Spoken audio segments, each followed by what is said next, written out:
Hello, Tim John for Governor, and here we are with the director of the Wade House here in Greenbush. So right away, let me introduce Mr. David Simmons. Hi there. And I'm going to ask Mr. Simmons a couple questions. Number one, could you please explain what we have here and why are we standing on this special spot?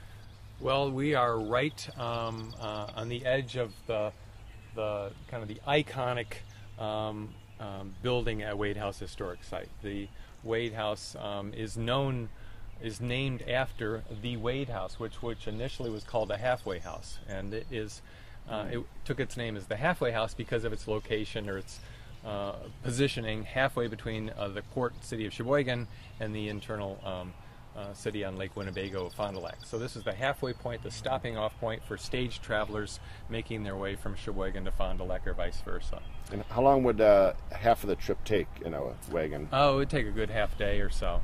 And so this was designed as the stopping point, the ideal stopping point for the stagecoach travelers, on the busy plank road making their journey. And so this is was gifted to the Wisconsin Historical Society in 1953, and Wade House Historic Site takes its name from this centerpiece of the experience, which is 27 rooms of an expanse built in 1850 and replaced a log cabin that stood just across the road behind us. And that was built by Sylvanus and Betsy Wade in 1844 when they became the first white settlers in the wilderness here, and were instrumental in establishing the little hamlet, the little town of Greenbush, Wisconsin. So this area pretty much grew right along with the state of Wisconsin. It did. I mean, the settlement here 4 years before statehood, and it became a thriving enterprise.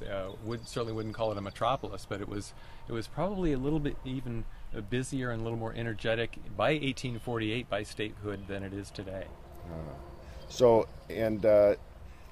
Could you give our wonderful Wisconsinites a reason? Give us a good explanation on why this place, the Wade House, is such an amazing place to visit among all the other distractions that we have in our great state. So why should we all come and visit the Wade House this summer? Well,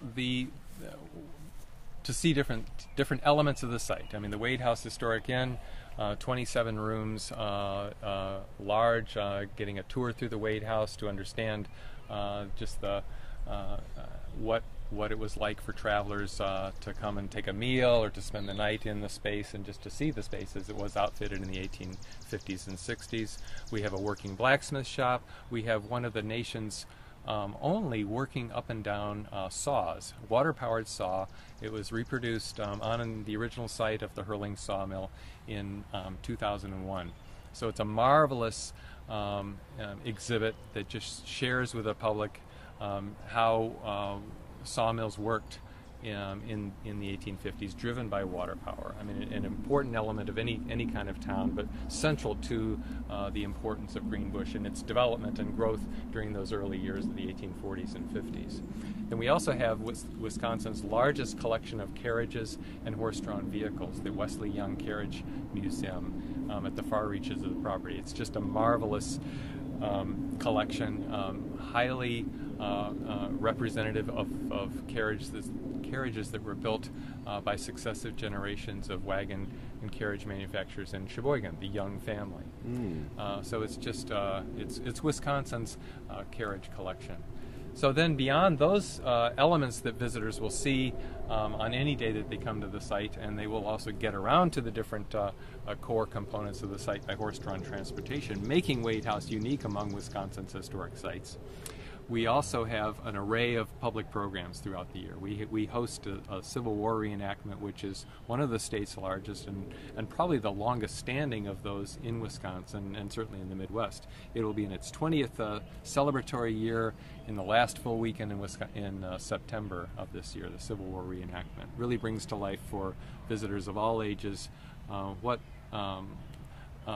life was like in the battle in on the battlefront and the home front during the Civil War. We also have an arts and crafts fair that will be in its 50th year on August 22nd, just on the grounds right behind us. Just a wonderful event celebrating craftsmanship and things that are made here in Wisconsin, very largely. And then we have an array of programs just sharing with visitors different elements of 1860s and 1850s life, in allowing them as much as possible in each of these arenas or realms the opportunity for hands-on engagement. Because that's what really brings history to life, when you can jump beyond the textbook to a place like this, take a horse-drawn wagon ride, slow down to a pace that was just routine for folks in the 19th century, and experience the sights and the sounds and the smells and the